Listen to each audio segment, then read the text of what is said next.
राधे राधे श्री हरि। सावन मास शुक्ल पक्ष पुत्रदा एकादशी का मातम। युधिष्ठिर ने पूछा, हे कृष्ण, सावन के शुक्ल पक्ष में किस नाम की एकादशी होती है? कृपया करके सामने उसका वर्णन कीजिए।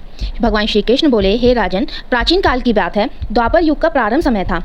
महिषनपुरी में राजा महिजीत अपने राज्य का पालन करते थे, किंतु उन्हें कोई पुत्र नहीं था, इसलिए वे राज्य उन्हें सुखदायक नहीं प्रतीत होता था। उनकी यह अवस्था देख राजाओं को बड़ी चिंता हुई। उन्होंने प्रजावल में बैठकर इस प्रकार कहा, हे प्रजाजनों, इस जन्म में मुझे कोई पातक नहीं हुआ। मैंने अपने खजाने में अन्यासी से कमाया हुआ धन नहीं जमा किया है। ब्राह्मणों और देवताओं का धन भी मैंने कभी नहीं लिया है। प्रजा का पुत्र के पालन किया है, धर्म से पृथ्वी पर अधिकार जमाया है, और दुष्टों को वे बंधु और पुत्रों के सम्मान ही क्यों न रखा हो, दंड दिया है। महान पुरुषों का सदा सम्मान किया और किसी को द्वेष पात्र नहीं समझा। फिर क्या कारण है जो मेरे घर में आज तक पुत्र उत्पन्न नहीं हुआ? आप लोग इसका विचार करें।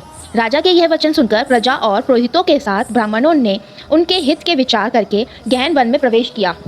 राजा का कल्याण चाहने वाले वह सभी लोग इधर उधर घूमकर ऋषि सेवक आश्रमों की तलाश करने लगे। इतने में ही उन्हें मुनि श्रेष्ठ लोमश जी का दर्शन हुआ। लोमश जी धर्म के ज्ञाता, संपूर्ण शास्त्रों के विद्वान और दीर्घ आयु थे। उनका शरीर लोम से भरा हुआ है।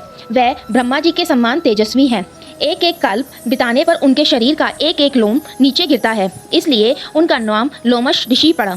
वह महामुनि तीनों लोगों की बात जानते हैं। उन्हें देखकर सब लोगों को बड़ा हर्ष हुआ। उनके निकट आए देख लोमश जी ने पूछा, तुम सब लोग किस लिए यहाँ आए हो?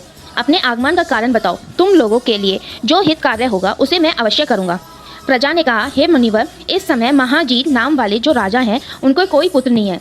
हम लोग उन्हीं की प्रजा हैं जिनका उन्होंने पुत्र की भांति पालन किया है। उन्हें पुत्रहीन देख उनके दुख से दुखित हो हम तपस्या करने का दृढ़ निश्चय करके यहाँ आए हैं। राजा के भाग्य से इस समय हमें आपके दर्शन मिले हैं। महापुरुषों के दर्शन से ही मनुष्य के सभी काम सिद्ध हो जाते हैं। हे मुनि, अब हमें इसका उपाय उपदेश दीजिए जिससे राजा को पुत्र की प्राप्ति हो। उनकी बात सुनकर महर्षि लोमश जी 2 घड़ी तक ध्यान मगन हो गए। तत्पश्चात राजा के प्राचीन जन्म का वर्णन जानकर उन्होंने कहा, हे प्रजावृंद, सुनो। राजा महिजीत पूर्व जन्म में मनुष्यों को चूसने वाला धनहीन वैश्य था। वह वैश्य गांव-गांव घूमकर व्यापार किया करता था। एक दिन जेठ के शुक्ल पक्ष में दशमी तिथि को जब दोपहर का सूर्य तप रहा था, वह गांव की सीमा में एक जलाशय पर पहुंचा। पानी से भरा हुआ कुंड को देखकर वैश्य ने वहां अपने जल पीने का विचार किया। इतने में ही वहां बछड़े के साथ एक गौ माता भी आ पहुंची। वह प्यास से व्याकुल और तप से पीड़ित थी।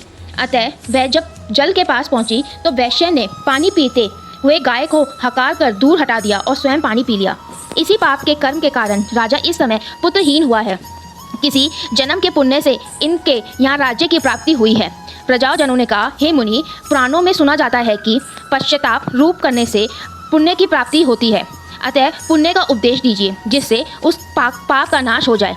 लोमश जी बोले, हे प्रजाजनों, सावन मास के शुक्ल पक्ष में जो एकादशी होती है वह पुत्रदा के नाम से व्याख्यात है। वह मन वंचित फल प्रदान करने वाली है। तुम लोग उसका व्रत करो। यह सुनकर प्रजा ने मुनि को नमस्कार किया और नगर में आकर विधि पूर्वक पुत्रदा एकादशी का व्रत किया।